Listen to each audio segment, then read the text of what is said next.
부담스러우시더라도 아는 범위 내에서 말씀 주시면 좋겠어요. 흔히 국민들은 지금 검찰 내 윤석열 라인과 비윤석열 라인이 존재하고 그 갈등이 굉장히 심하다, 이렇게 이해하고 그런 얘기들이 있는데 실제 그런 분위기가 있습니까?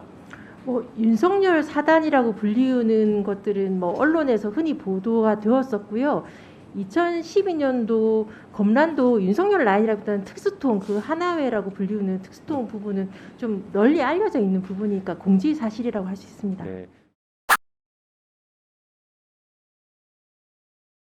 간단하게만 우선 답변 드리죠. 네, 잘 알겠습니다. 그러면 이제 이문정 증인께 질문 드리겠습니다. 이게 좀 답변하시기 어려우실 수도 있겠지만 국민들이 궁금해하시는 거니까 부담스러우시더라도 아는 범위 내에서 말씀 주시면 좋겠어요.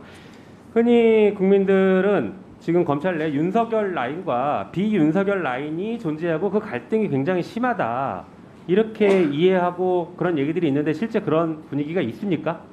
뭐 윤석열 사단이라고 불리우는 것들은 뭐 언론에서 흔히 보도가 되었었고요. 2012년도 검란도 윤석열 라인이라기보다는 특수통, 그 하나회라고 불리우는 특수통 부분은 좀 널리 알려져 있는 부분이니까 공지 사실이라고 할 수 있습니다. 네.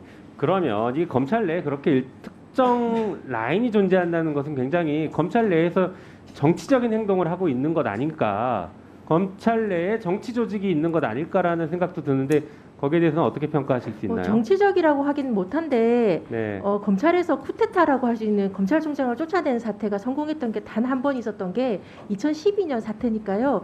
그런 것들이 뭐 군대도 마찬가지고 검찰도 그렇고 특히 여기는 무력에 가까운 수사권을 행사하는 곳이라서 약간 좀 위험하긴 하죠. 그렇기 때문에 네. 지휘 라인을 넘어서서 직접 뭐 다이렉트로 지시하거나 이런 것들에 대한 약간 논란이 있었지 않습니까? 그런 네. 것으로 문제라고 생각합니다. 네, 알겠습니다.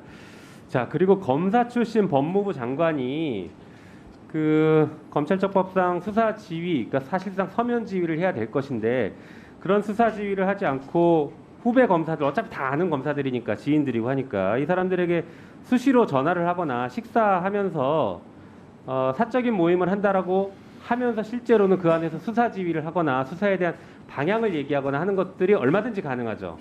솔직히 예전에도 뭐 신승남 전 총장 때도 그런 얘기들 흔히 있었고요. 그렇죠. 김경환 왕왕 법무부 있습니다. 장관도 그런 일 때문에 임채진 전 총장이 문제 제기를 심하게 했었죠. 왕왕 있죠. 예. 예, 그런 일은 매우 많기 때문에 사실 지금 한동훈 후보자가 장관이 되더라도 이런 일은 얼마든지 발생할 수 있죠. 그거야 뭐 위험성이 있죠. 예. 네, 아까 그래서 제가 한동훈 후보자에게 후배 검사들에게 사적인 통화하지 말고 만남하지 말라라는 것을 약속해달라고 했더니 끝까지 약속을 안 하시더라고요. 그럼 위험성 분명히 존재하는 것이죠. 예, 그렇긴 하죠. 네.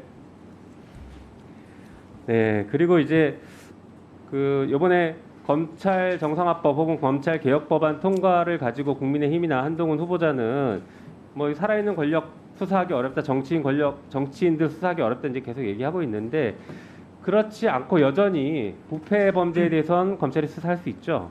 당연히 있고요. 네. 그러니까 지금 이렇게 뭐 이 법안에 대해서 이제 검찰 내부나 장관 후보자께서 하시는 말씀은 조금 많이 안타까운 게 검찰 이런 사태까지 오게 된 검찰이 잘 부패한 그런 것에 대해서 좀 외면 반성이 성찰이 부족한 게 아닌가 그렇죠. 싶어서 많이 안타깝습니다. 네, 저도 전적으로 동의합니다.